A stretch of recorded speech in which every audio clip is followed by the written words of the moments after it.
It's time for Downtown Hockeytown, presented by Labatt Blue Light. Today's guest is Ted Kulfan, the Red Wings beat writer for the Detroit News, making his Word on Woodward debut. Ted, thank you so much for taking the time to join us today. You're welcome. I've been waiting for you guys' invitation. I mean, seriously, I've been waiting all this time. I mean, you guys have been on for so long. It's like, I was kind of thinking the invitation got lost in the mail or something. It's like, what the You know, heck? Ted, we have a really long list of guests that are just itching to get on the Word on Woodward, and There we you can't go. There you until go. we You get know, the news. in all honesty, Ted, we've had to blow Steve Eiserman off several times. I mean, he's always waiting on the line to get That's on, and we run out of understandable. time. So you're in That's good what happened company. today, right? I'm taking Eiserman's place here today, Yeah, yeah, obviously.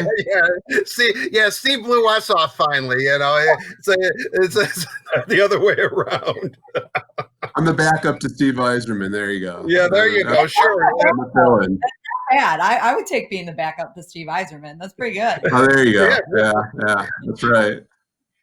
All right. really. Well, let's get into some of this Red Wings talk. We'll talk about the draft first. Steve Eiserman drafted 12 players in the 2020 NHL draft. Ted, just a general question. What did you think of what the Red Wings were able to acquire in this year's draft? It was a really busy draft. I mean, it kept all of us very, very busy. That's the first thing, because it seemed like they had 300 picks.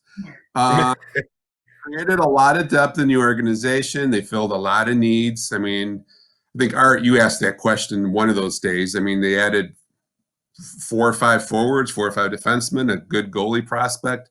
They restocked every position. It was similar to last year. I mean, you hate to hear the cliches, but they really retooled and added a lot of depth to the organization. A lot of picks, a lot of players with potential, and hopefully they can cultivate some of them into the NHL. Ted, I know during the course of a season, when you're covering the Red Wings, I mean, I know how it is to, pound the pavement, pound the beat, as they say. You try to keep up on prospects and, A lot what's of going airports on. too. A lot of Yeah, airports. right, exactly. So, but A I'm lot kind of of curious. airports. Were you surprised at Lucas Raymond at 4 overall, or does that make sense the more you You know look what? at it? You know what, Art? I kind of was mildly surprised. Mildly surprised. I was telling everybody, and you guys may have read the articles. Kind of thought, hey, Jamie Drysdale. I really thought, best defenseman out there. Everybody's kind of looking for that type of offensive defenseman, but not shocked by Lucas Raymond. I mean, he's profile that you hear he's a really good player, really good goal scorer. Got the whole skill set. You can't go wrong. I mean, everybody's been saying, what everybody I've talked to, he's going to be a really good player for them down the line. Ted, we seem to be at the end of the Red Wings free agency stint here, and they added some players all over the ice, which is definitely what they needed. And you add Mark Stahl into the mix. The Red Wings are going to be icing a very different team than we saw last season. How are you feeling about the team we will see this year? They should be, on paper, they're going to be better. I mean, okay, that's faint praise considering their record last year, but yeah, they should be significantly better, I think. Maybe not significantly, but better. I mean, you've added a lot of quality, classy veterans who know how to play the game, who know how to go about things the right way.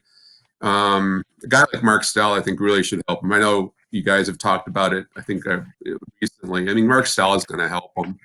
I think Bobby Ryan could really, it's a gamble, not somewhat of a gamble, but if he pans out, he's going to be a really good could be a good goal scorer for them.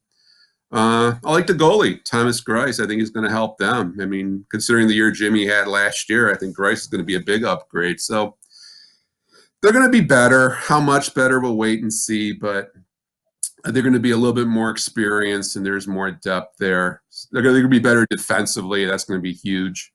So, I mean, yeah, they've definitely improved themselves. Ted, when you look at the players, you mentioned Thomas Greiss.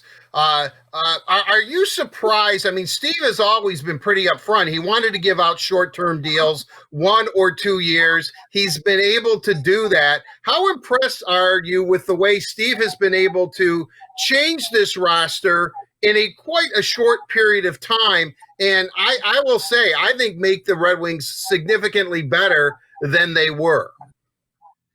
There were a lot of unrestricted free agents, though. Art. I mean, it was just going to be natural that a lot of these guys were going to Right. go. It's true. Trevor Daley, Jimmy Howard, Jonathan Erickson. We can go on and on. A lot of these guys. So there was potential for change there. And he definitely took advantage of it. There's no question about that. I mean, and think about it next year, you guys. I mean, there's going to be, I think I counted 10 or 11 unrestricted after this year. So you talk about putting your stamp on a team or whatever.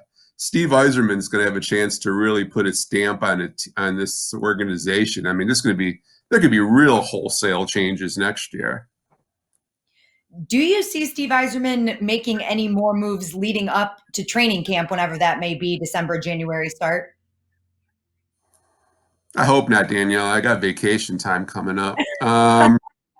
I tell you, I think there's a possibility. I think there is. I mean, there's still there's some decent free agents out there. There really are, and probably can get them for a really low cost. He kind of sounded like, I don't know about you guys. I mean, I don't know about, what do you think, Art? I mean, he sounded like there was still maybe one or two moves in his sleeve that he could do probably.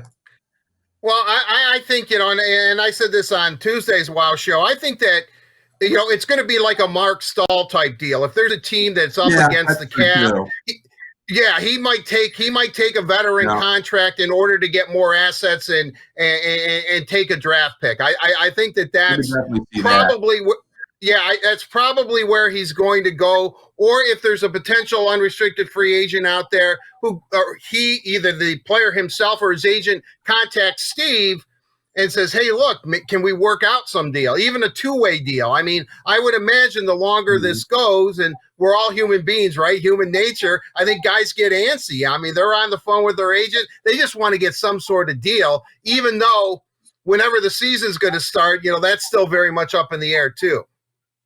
Hey, Art, it's amazing right now. There's like 50, I think I saw it like this morning or this afternoon.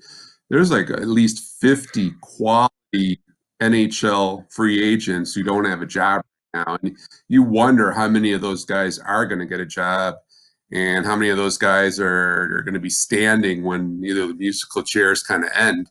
So it's going to be kind of interesting these last couple months here.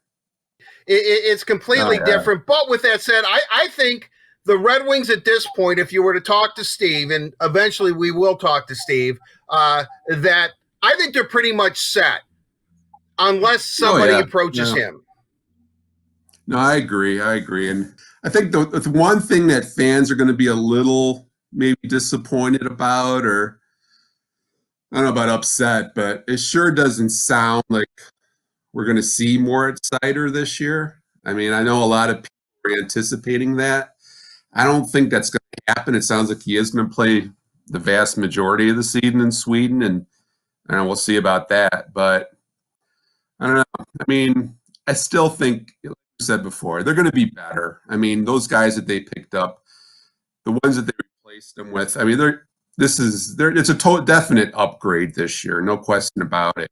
I'll be just curious to see what the season's going to look like. I mean, I don't think they're going to play 80 games. Maybe it'll be more like 50 or 60 games, just like the Tigers. Maybe they'll be more suited to that. I mean, you get off to a hot start. Who knows? Well, Ted, that kind of leads me into this final question for you. And I know this is hard to answer, but talking about the prospects that Steve Yzerman drafted or that were drafted by Ken Holland, most of them are playing in Sweden or in other European countries for that season. And it does look like they're going to play the full season over there. So Steve Yzerman is definitely gathering things to ice this team for this year. But I want to ask you where you think the Red Wings are in the rebuild process. It's always hard to kind of judge that, but he's preached patience. Where are we at now that he's had 2 drafts and he's had this free agency? Still think by the way, there was not Steve Yzerman on the phone either. It was, they're still on the ground level, Daniella, but I think there's progress. I mean, just like we talked about before, they've had 2 drafts now. They've added over 20 prospects, I guess. Yeah, like 25 draft picks.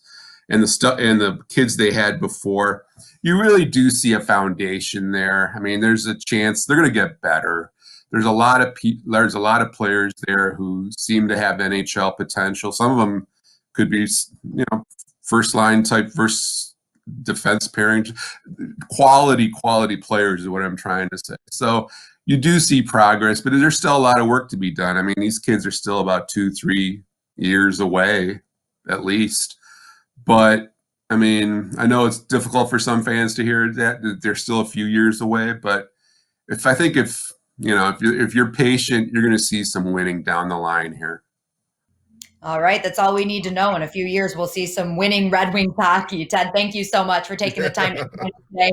I think we're going to give you a 9 or a 10 for your word on Woodward debut. Seriously, wow. Okay, hey, thanks. I appreciate that. But the schedule's but the scale is 25. 25 is the max. So you've got a ways to go, Ted.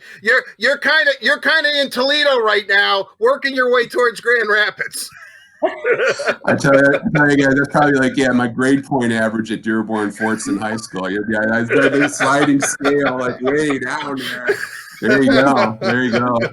Well, thank you, Ted. We really appreciate it. Thank you, Teddy. Thank you. I had a lot of fun, guys. Let's do it again. All right, sounds good. Another thank you to Ted for joining us. And of course, a big thank you to Labatt Blue Light for presenting Downtown Hockeytown. Labatt Blue Light, refreshing Canadian Pilsner. Visit your local retailer when safe to pick up some Labatt Blue Light.